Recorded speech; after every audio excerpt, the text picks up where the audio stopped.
So the brief that we got from Diana and the team was really around the challenge that they were having with the existing branding that they had.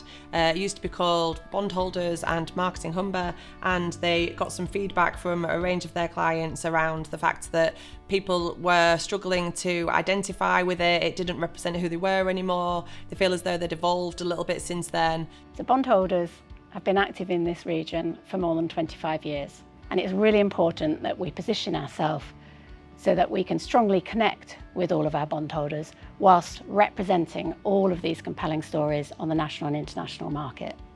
I needed to work with a creative agency that would understand really quickly what we were trying to achieve and could take me on a journey, but really importantly, my team on a journey. So the first step of our process was to actually look at the naming and have an ideation around that.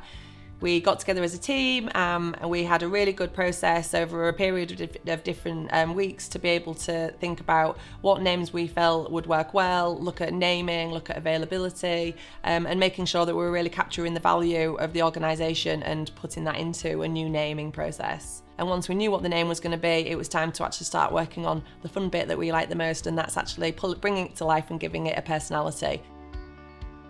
So the brief was to design a new logo and brand elements for Future Humber, which is the external brand, and also Bondholders, which is the internal brand. We wanted it to have purpose and meaning, so it wasn't just an identity for the sake of it, but that it actually meant something to what they're about and what they do as an organisation.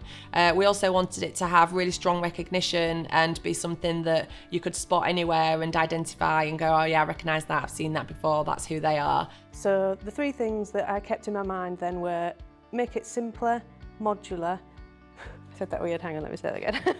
Simpler, modular, and a slight difference in the external and the internal brand. That was the three things that I kept in my mind as I was designing the logo.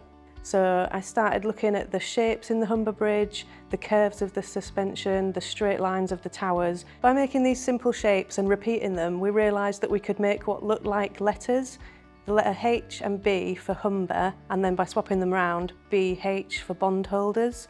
So the standout moment was probably when Lisa showed me the first concept and when she revealed it to me. She's always really understated with her design work, but she's super talented. And so she was sort of acting as though it was just, just another logo kind of thing, just something I've knocked together. But when she showed me it and explained the explanation behind it and the meaning behind it and just the level of detail that goes into a piece of work like that. It was a pleasure for my team to work with Pace. And an essential step for me, an unforgettable moment, is when Pace put up the first examples, the first visuals of what the new brands would be. I remember the moment and I thank my lucky stars because all of my team fell in love with the same brand, which was essential to me. It made the journey and the transition so much easier. That wouldn't have happened if all of the hard work up front hadn't gone on to really understand my team, my bondholders and the brand that we were trying to achieve. We thought the best thing to do would be to make an animation which explained all the thought process behind the logo.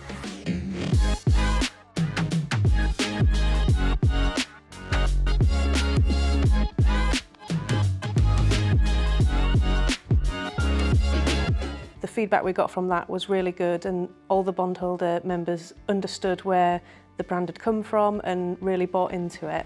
People said that, as soon as they saw that video, they really connected with it and really understood it, and it made a lot of sense to them. So we were pleased that we ended up adding that into the mix as well.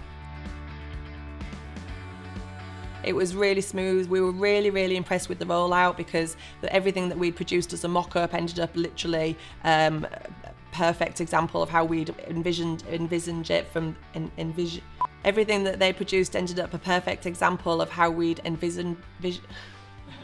So everything that we presented to the client as a mock-up, so we showed them the logo on different collaterals, so whether it's print collateral, brochures, lanyards, badges, pull-up banners, so we showed them it applied to a range of different assets. We feel as though it's something that we can see regularly out and about, and it's all living in the area and seeing it on socials or seeing it at events that we're going to. It's something that we feel really connected to. The standout moments for me are always going to be seeing the brand in action. Seeing my team dressed in their Future Humber gilets, out there with a big Humber brand was a really massive statement, and I think a bit of a turning corner. I really enjoyed this project. I think it might be my favourite branding project I've ever done. The whole process was really enjoyable. The client was amazing to work with. The feedback we got at the end was really heartwarming, and it just went really well from start to finish. So from the start, working with Pace was incredibly creative, it was inspirational, it achieved a mammoth result. We went in to our principal and major partner meeting to announce our launch at midday, and we went in as Marketing Humber. And we came out an hour and a half later as Future Humber, strongly supported by the bondholder brand, bringing them in at heart of all we do, and also laying out a full strategy that would give us renewed focus on building the Humber narrative.